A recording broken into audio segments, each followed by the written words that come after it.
الى حكيمي هذا الموسم ما داش الكره الذهبيه، الا ما داهاش فما كتبقاش المصداقيه. انا بالنسبه لي ما كتبقاش المصداقيه عن الكره الذهبيه وما كتبقاش القيمه تاعها. نزيد لك حاجه اخرى، باش كاينش غير حكيمي، كاين حتى الكلابس دور، القفاز الذهبي هو كيخص يديه بونو. الراجل ما انا استاذ تاعو، ما هو التلميذ ديالي، والمباراه ديال التلميذ انتصر على الاستاذ، فتنظن بلا ما يجي وليد غادي يربح بحكم التركيبه البشريه. انا كمغربي وداخل المغرب اللي ما دخلت هذا الخيال، هذا هنيئا لنا بهذه المعلومات. وبالامكانيات تاع المنتخب المغربي فان شاء الله غادي نحتفلوا، غادي نديروا الكاس. لا تنسى الاشتراك في القناه وتفعيل الجرس ليصلك جديد اولا باول. Bonjour tout le monde, غادي نهضر بالعربيه. Premièrement, c'est pas une lourde défaite. هذه c'est pas une lourde défaite. هذه c'est une défaite اللي هي عاديه. لا قارناها سي اون كومبار لو ماروك مع النيجر سيرتو لي بلون، لا مقارنه مع وجود الفريق، وبالاخص مازال ملي كتلعب ب10 ديجا ب11 كنكونوا واحلين. والمشكل اللي لقينا اليوم هو شاك فوا لو ديبي دو سيمبتومبر عندنا مشاكل. النص ديال اللعابه ديالنا باقي كاع ما بداوش الشامبيون ديالو، ما عندهمش لو ريتم اللي كيخصو يكون، ما عندهمش لا كومبيتيسيون اللي كيخصو تكون. واخا كتحاول ترقع، يمكن لك ترقع مع موريتانيا، ترقع مع منتخبات اللي في النيفو ديالنا، باش ترقع مع منتخب من حجم المنتخب المغربي يمكن لك الا تشوف هذه الحصه او تقدر تشوف اكثر. وهادشي انا كنت كنتخوف منه، رغم في واحد الوقيته دخلنا في المباراه وبدينا كنحاولوا نقدروا ماشي غادي نربحوا ولا غادي نتعادلوا باش نخرجوا او موان لا تيت هوت، ولكن تنظن بان الطرد ديال لطيف زاد الطينو بالله. ومن طبيعه الحال افيك دي جوار ريتم، افيك دي جوار دو بلان كاليتي اكسبيرمونتي مواجدين وقدام 60,000 او 70,000 ديال الجمهور اللي ما متعودينش عليه المنتخب النيجيري، يمكن لك الا تقبل هذه الحصه بصدر رحب، بحكم الخلاف، بحكم الفوارق اللي كاينه سورتو لي بلون. Merci. Donc nous allons procéder à oui. Vas-y.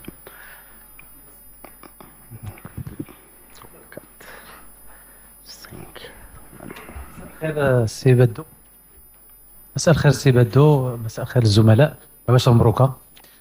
سي بدو، شفنا المنتخب النيجر دخل في المباراه ديك 20 دقيقه الاولى، بغى ياخذ الثقه ديالو الكامله. واش الطرد هو السبب اللي خلى المنتخب النيجر ينهار ويتلقى هذه الاهداف امام المنتخب المغربي؟ والسؤال الثاني، كيف جاك الملعب مولاي عبد الله الرباط؟ وشكرا.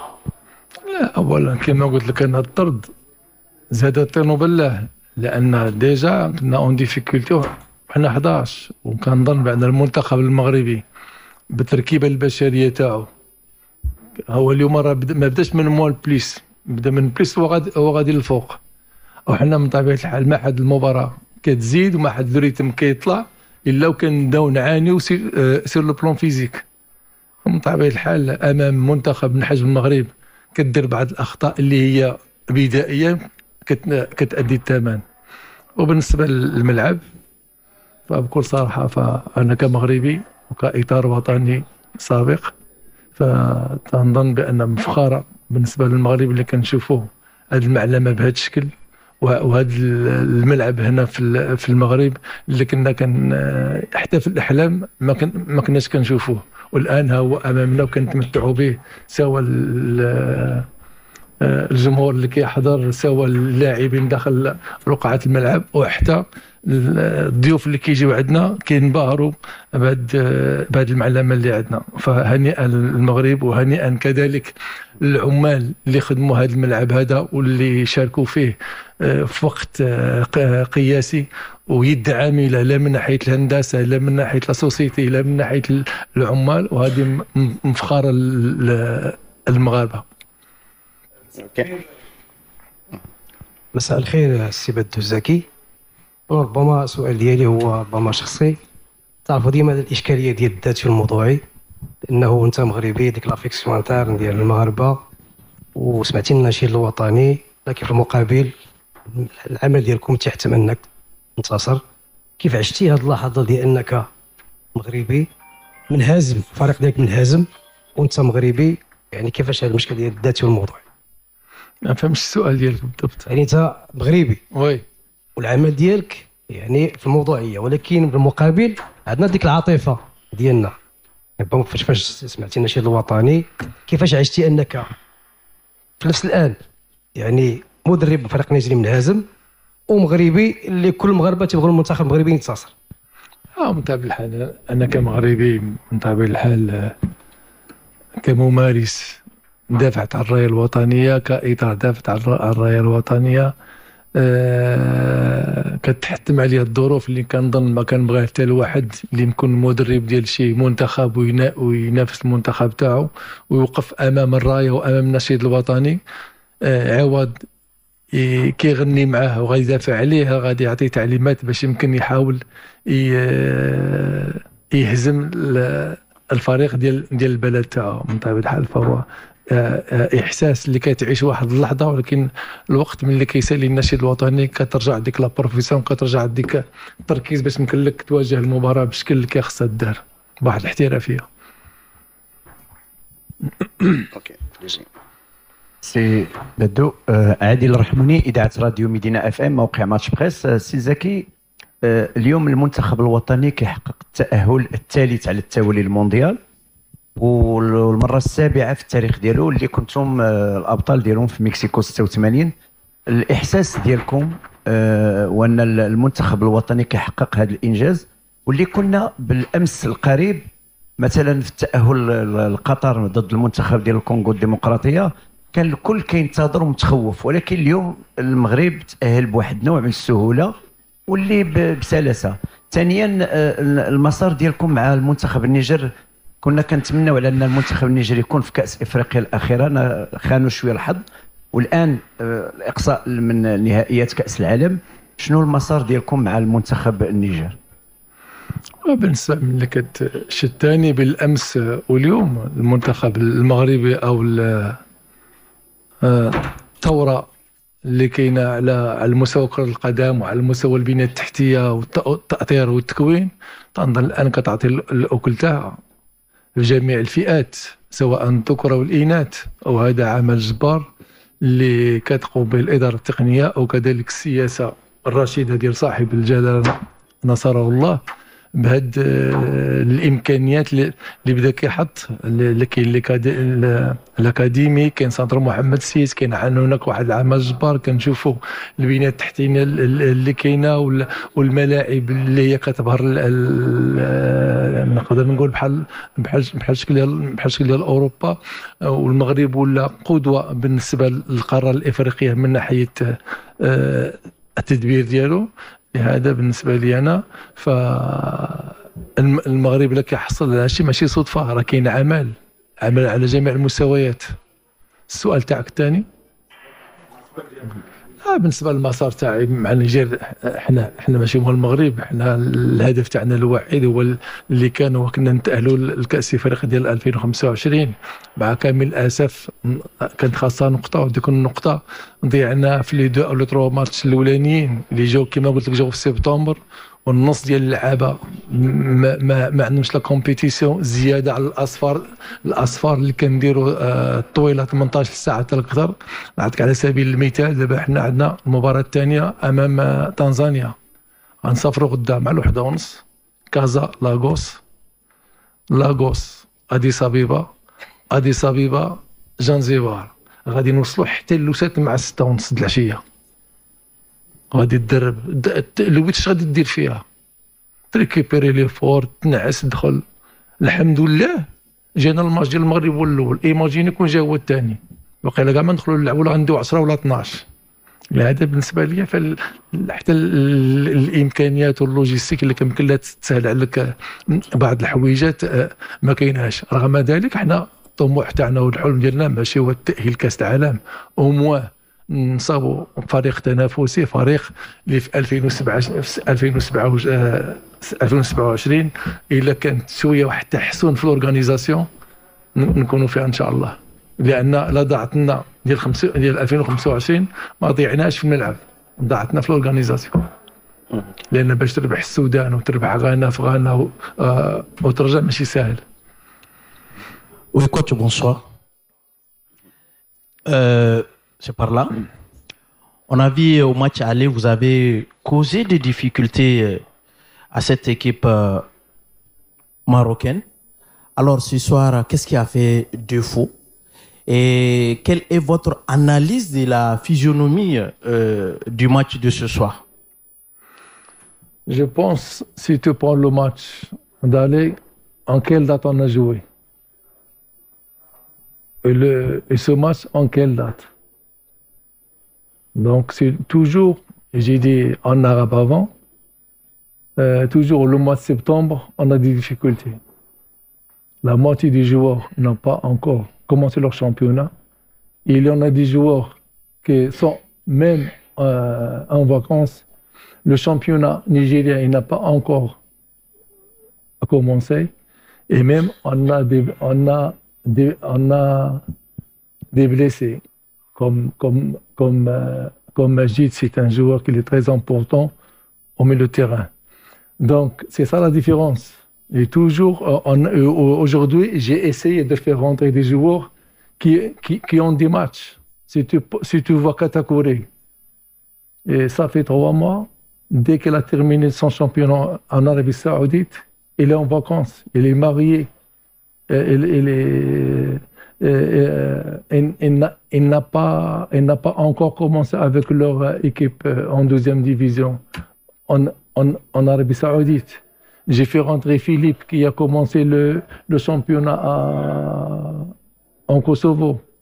J'ai pas compté sur Goumé. Goumé, c'est la même chose. Le championnat en Irak, il n'a pas encore commencé. Ils ont commencé la préparation, ça fait une semaine. Et la même chose pour Badamassi. Et on parle des joueurs clés, soit en défense et soit en milieu de terrain. C'est pour ça, à gauche, j'ai compté pour Latif, le jeune qui a fait une très bonne chose, mais malheureusement, je pense que l'arbitre aujourd'hui, il a été sévère avec lui, avec 2 cartes jaunes.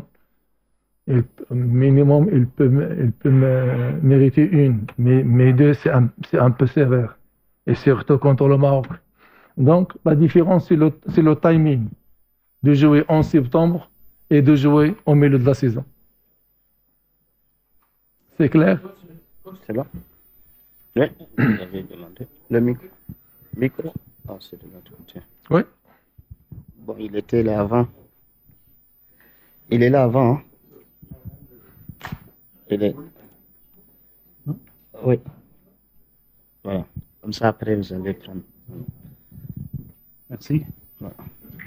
On prend les 2 derniers. Hein, puis... D'accord. Voilà, les 2 Merci. مساء الخير. بدو زكي بطبيعة الحال.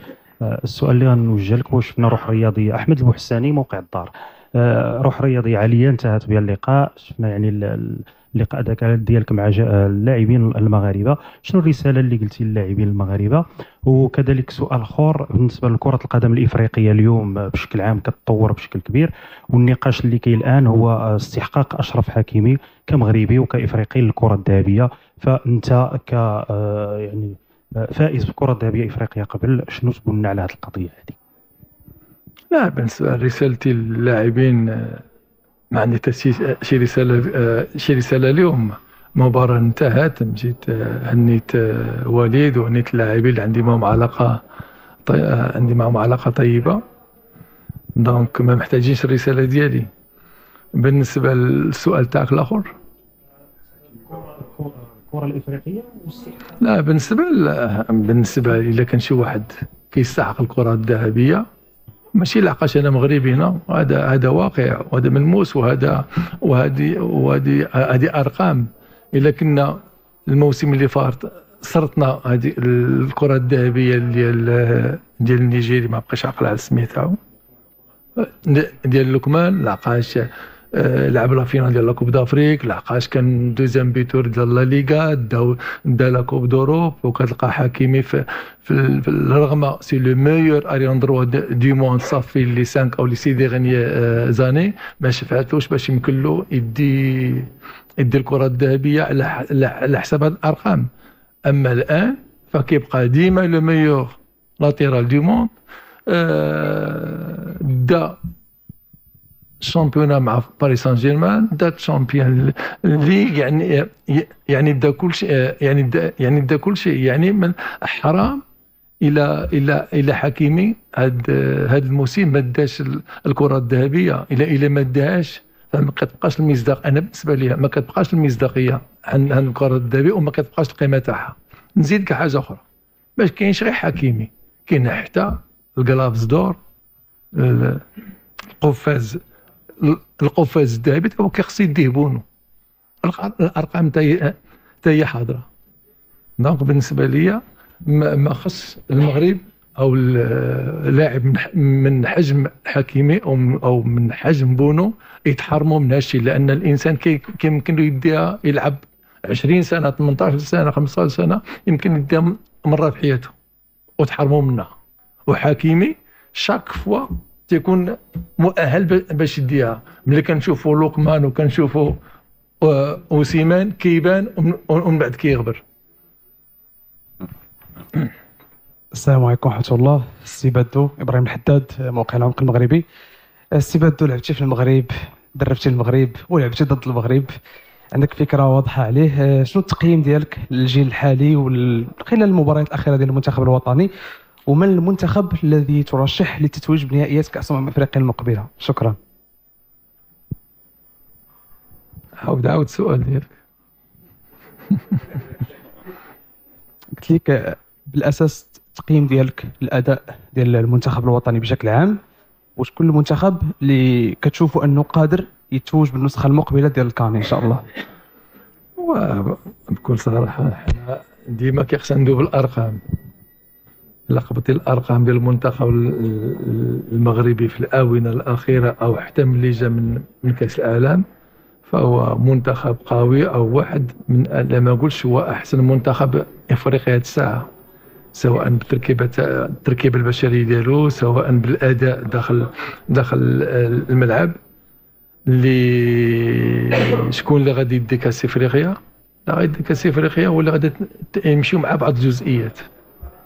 عندنا باش يمكننا نديو كاس افريقيا في بلادنا ونحتفلوا بالكاس الافريقيا هنايا، ولكن كاس افريقيا بعض الخطرات كتعطيك بعض الجزئيات وكتخرجك على برا. حنا كنشوفوا عندنا الامثله، كنشوفوا غير المباراه ديال البنات في النهائي، ضربه جزاء شافها العالم وما تسيفلاتش. كنشوفوا المنتخب ديال لا كوت ديفوار كانت غادا تقيد عليه اكفس نسخه في التاريخ ديالو، بفضل المنتخب المغربي باش داز الدور الثاني. ولينا كنشوفوا عاوتاني منتخب اخر. لهذا الا مشات معك بعض الجزئيات وبالامكانيات اللي عند المنتخب المغربي، فان شاء الله غادي نحتفلوا، غادي نديو الكاس. ولكن هذا ما كيعنيش لا قدر الله قد توقع بحال ذاك الشكل اللي شفنا في النهائي ديال الاناث ونقولوا راه ما عندناش منتخب، وبداو نقلبوا على بعض الامور اللي هي خارجه عن النطاق. الحمد لله المنتخب الكره القدم الوطنيه غاده في الثوره، غاده للامام في جميع المجالات وفي جميع الفئات، سواء الذكور سواء الاناث سواء في البنيه التحتيه. دونك النهار اللي غادي المنتخب المغربي يبدا ياخذ الكاس، راه غادي يمكن كنقول يسيطر على الكاس واحد 50 ولا 60 سنين. مساء الخير، مهدي شنتوف، موقع اب تي في. سي بادو الزكي، بعد جوج المقابلات ضد المنتخب الوطني، الاولى اللي حرجتوا فيها المنتخب الوطني تقدمتوا في النتيجه، شوط اول رائع. اليوم كاين اختلاف لانه المقابله بدات ببطاقه حمراء، يعني ما طبقتوش التكتيك ديالكم. من بعد هاد جوج النتائج هادو يمكن نقولوا بان سي بادو الزكي دير تحليل جيد للمنتخب الوطني وكيعرف شنو هما مكامن او نقط الضعف ديالو. الا سمحتي شنو يمكن لك تعطينا نقط الضعف المنتخب الوطني اللي يمكن يعالجهم باش يكون مساعد في كاس افريقيا القادمه ان شاء الله ويحقق اللقب؟ ولا الساعة باقي ما شمش نقاط الضعف، لأن الخمسة ولا 6 مباريات الأخرى كاع ربحهم، رغم ما كنشوف بعض وسائل الإعلام شوية كتنتقد كتقول لك لا ما كاينش الأداء ما كاينش هادي، ولكن كاين بعض المباريات اللي كتصعب عليك باش يمكن لك تسجل، ولكن المهم شنو هو وتعرف تربح. المنتخب المغربي كيعرف يربح، هذا هو الأهم، وعنده لاعبين اللي يمكن لهم يقلبوا الطاولة في أي وقت. حتى المباراة ديال وجدة راه حنا كنا منتصرين، وفي الوقت الميت سجلت عندنا الإصابة الثانية. يعني كما قلت لك المنتخب المغربي أهم حاجة عنده الآن هو كيعرف يربح، وعنده لاعبين اللي كيمكن لهم يديروا الفريق ويمكن لهم يقلبوا النتيجة في أي وقت. Ok, merci beaucoup parce qu'il est l'heure. Nous avons le coach. Non, non, c'est très bref. بدو زكي مراد الزلاجي موقع لوستاد تي في. اكيد انك دربتي المنتخب الوطني في ملحمه 2004 من وصلت المباراه النهائيه وكان وليد ركراكي انذاك لاعب المنتخب الوطني دربتي. الشعور ديالك عندما يعني فاز يعني التلميذ على يعني على الاستاذ. سؤال ثاني، اكيد ان دخلتي شتي ان المغرب في هذه المعلمه او الجوهره التاريخيه المجمعه ديال الامير مولاي عبد الله، يعني كلمه في هذا السياق كيفاش هذه المعلمه اظهر الجوهره التاريخيه؟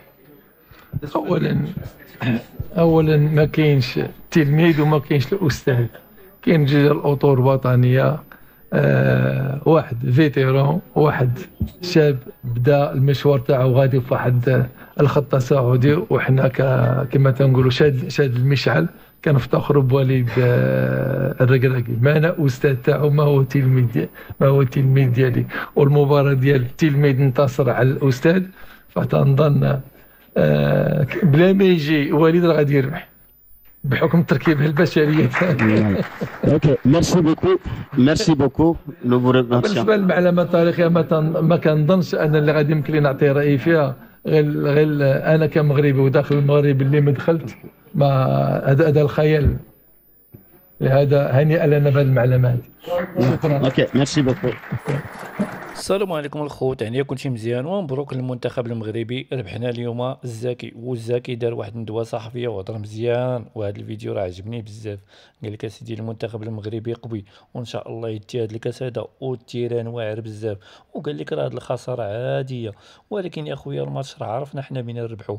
شي وحدين قال لك لا غادي يزيرونا وغادي ما كاين لا يزيرونا لا، واخا كاع بقى داك اللعاب ما طلع بحمراء غادي نربحوهم. ومبروك للمنتخب المغربي طلع لكاس العالم 2026، وخصنا نديرو شي حاجه في هاد الكاس هذا.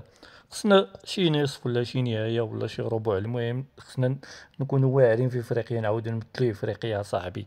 هادوك 11 المنتخب ولا 10 كلشي بغا يطيح به يبقى المغرب تاني بيهز ليهم الراس تاني. يا خويا الدراري عطيونا الراي ديالكم، وديما مغرب تهلاو ونتلاقاو في فيديو ان شاء الله.